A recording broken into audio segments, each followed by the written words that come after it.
Welcome back to another video. These are the references that I've used to create this video. Let's begin. Acute pericarditis is an inflammation of the sac surrounding the heart, which is known as the pericardium, and it usually lasts for less than 6 weeks. It is by far the most common pathologic process involving the pericardium. According to the European Society of Cardiology, at least 2 out of the 4 principal diagnostic features must be present in order to label a patient as a case of acute pericarditis.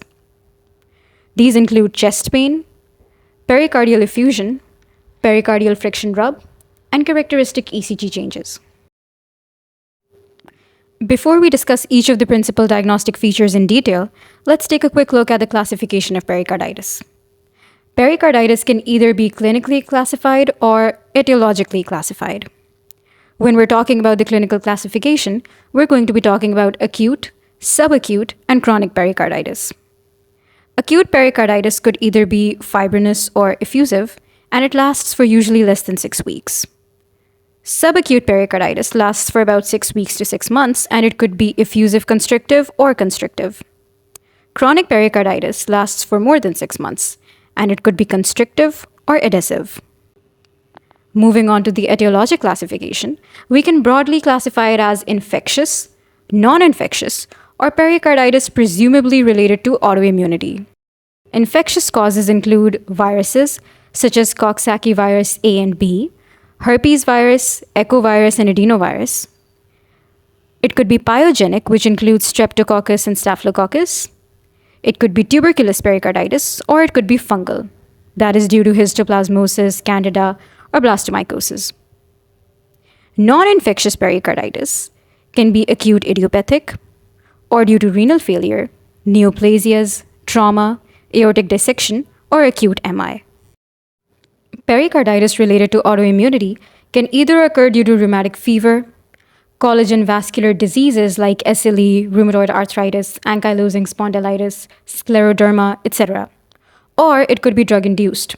That is due to drugs like procainamide, hydralazine, isoniazid, and phenytoin. Moving on to the principal diagnostic features, let's start off with the first feature, that is chest pain. The pain of acute pericarditis is often severe, retrosternal, and or left precordial, and is referred to the neck, arms, or the left shoulder. Frequently, the pain is pleuritic, consequent to accompanying pleural inflammation. That is, it is sharp and aggravated by inspiration and coughing. For this reason, confusion with acute MI is common. Pericardial pain may be intensified by lying supine and relieved by sitting up and leaning forward. At times, it radiates to the trapezius ridge or into either arm and resembles that of myocardial ischemia. The pain is often absent in slowly developing tuberculous, post-irradiation, neoplastic, and uremic pericarditis. The second diagnostic feature is pericardial friction rub, which is a sound generated as a result of inflamed parietal and visceral layers rubbing against each other. A pericardial friction rub is audible at some point in the illness in about 85% of the patients with acute pericarditis. It is described as a rasping, scratching, or grating sound and is heard most frequently at end expiration with the patient upright and leaning forward. The third principal diagnostic feature is characteristic ECG changes. Now, when we talk about ECG changes in acute pericarditis, we're going to talk about the 4 stages through which these ECG changes evolve. Stage 1 includes widespread ST segment elevation with upward concavity involving 2 or 3 standard limb leads and V2 to V6.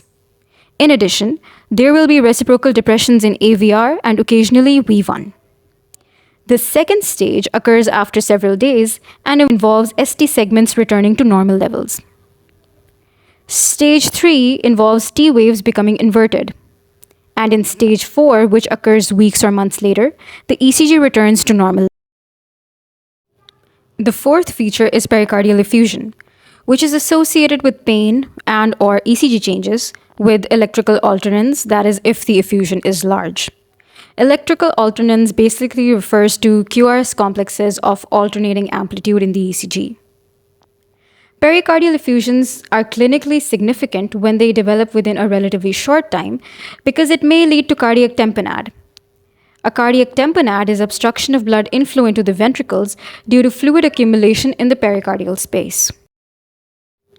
Evaluation of a patient with suspected pericarditis should routinely include an ECG, a CBC, inflammatory markers such as ESR and CRP, markers of myocardial lesion, that is troponins, echocardiography, and chest radiographs.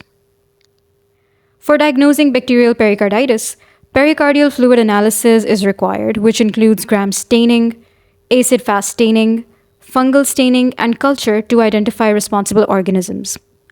Blood cultures should always be considered in patients with a high fever, that is more than 38 degrees centigrade or 100.4 degrees Fahrenheit.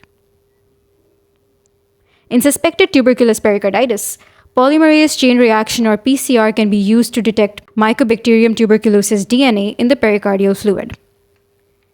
CT scan and MRI are techniques which are superior to echo in detecting loculated pericardial effusions, pericardial thickening, and identification of pericardial masses.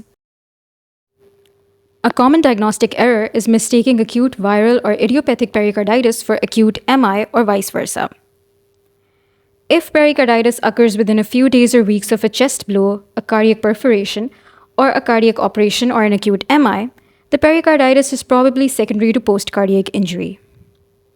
It is important to distinguish pericarditis due to collagen vascular disease from acute idiopathic pericarditis, and it can be differentiated by the presence of autoantibodies and other specific clinical manifestations which are obvious at the time of presentation. Pyogenic, that is purulent pericarditis, or pericarditis due to neoplastic diseases can be confirmed by pericardial fluid analysis or pericardial biopsy. For treating pericarditis, restriction in activity until symptom resolution is usually advised. Let's take a look at the 2015 European Society of Cardiology guidelines for the treatment of pericarditis. Aspirin about 750 to 1000 mg every 8 hours given for 1 to 2 weeks, and then the dose is slowly tapered down to 250 to 500 milligrams every 1 to 2 weeks.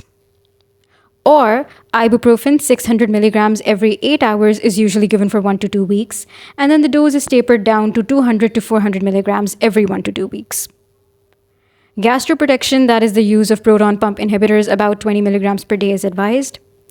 In addition, colchicine should be administered for 3 months, that is about 0.5 to 0.6 milligrams once daily for patients having a weight of less than 70 kgs, and 0.5 to 0.6 mg twice daily for patients having a weight of more than 70 kgs. For refractory cases or for recurrent pericarditis, colchicine should be given for at least 6 months. CRP is used to assess treatment effectiveness, and once it is normalized, tapering is initiated. Steroids are prescribed in combination with colchicine to prevent recurrences. Prednisone in doses of 0.25 to 0.5 milligrams per kg per day orally is suggested with tapering over 4 to 6 week period. In case of multiple frequent disabling recurrences that continue for more than 2 years and are not controlled by colchicine, NSAIDs, or glucocorticoids, azathioprine and anakinra have been reported to be of benefit. Tamponade is fairly common, and partial pericardiectomy or pericardial window may be necessary. Patients with poor prognostic factors usually have to be admitted to the inpatient department. These poor prognostic factors include a fever of more than 38 degrees centigrade, subacute onset, large pericardial effusion, cardiac tamponade, or lack or incomplete response to empiric anti-inflammatory therapy after 7 to 10 days.